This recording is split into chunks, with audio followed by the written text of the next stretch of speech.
पूर्व छात्र संघ अध्यक्ष एडवोकेट रचित कच्छावा के आह्वान पर बजरंगगढ़ स्मारक पर शहीद हुए जवानों को श्रद्धांजलि अर्पित की गई। चीन की हरकत के बाद भारत में चीन को लेकर जो काफी रोष है। भारत में मोदी जैसा नेतृत्व है जो ईंट का जवाब पत्थर से देने के लिए संकल्पबद्ध है।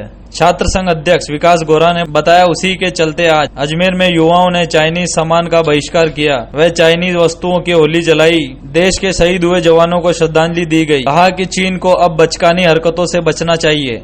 भारतीय सेना मां भारती की रक्षा के लिए कटिबद्ध है। अब भारत में मोदी जैसा नेतृत्व है जो ईंट का जवाब पत्थर से देने के लिए संकल्पबद्ध है। साथ ही जो भारतीय सेना के 20 सैनिकों में चीन के 40 सैनिकों को मारा है, इससे भी ये तय होता है कि अब भारतीय सेना चुप नहीं रहने वाली। रचित कच्छावा ने देश के युवाओं से अपील करी है, जिस प्रकार भारतीय सेना सरहद पर देश की रक्षा कर रही है, उसी प्रकार देश के युवाओं को भी अपनी नैतिक जिम्मेदारी निभाते हुए देश की रक्षा समर्पण भाव के चलते चाइनीज वस्तुओं का बहिष्कार करना चाहिए। स्वदेशी वस्तु को बढ़ावा देकर हम भारत की अर्थव्यवस्था को आगे बढ़ाकर हमारे देश को आत्मनिर्भर बनाने में सहयोग कर सकते हैं, जिसमें दिनेश चौधरी, उदय सिंह शेखावत, पीयूष पारिक, वैभव चौधरी, तेजपाल चौधरी, नितेश कनौजिया, बजरंग सिंह भाटी, अजय कुमार मेघवंशी, प्रधान सिंह, हेम सिंह उपस्थित है। आज हमने चीन के कायरतापूर्ण हमले में शहीद जवानों को श्रद्धांजलि दी है और 1962 में भी चीन ने धोखे से भारत पर हमला किया था, परंतु अब भारत 1962 वाला भारत नहीं रहा है, 2020 वाला भारत है, नया भारत है। चीन को अच्छी तरह और मुंह तोड़ पूरे जवाब देगा और चीन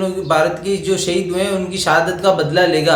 अब भारत का नागरिक, प्रत्येक नागरिक भारतीय सेना के साथ कंधे से कंधा मिलाकर खड़ा है और भारतीय सेना चीन पर चीनी सेना को उचित जवाब देगी और भारतीय नागरिक चीनी वस्तुओं का बहिष्कार करके चीन को आर्थिक मोर्चे पे विफल करने का प्रयास करेंगे। अब समय आ गया है कि चीन को चारों खाने चित करने का।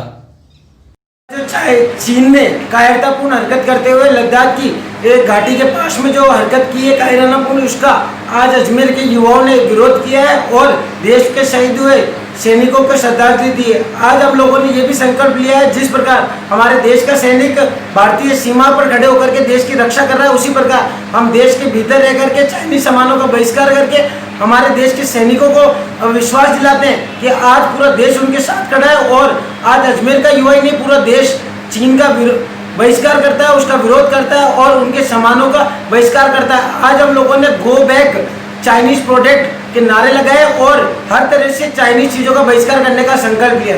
रचित कच्छावा, पूर्व छात्र संघ अध्यक्ष।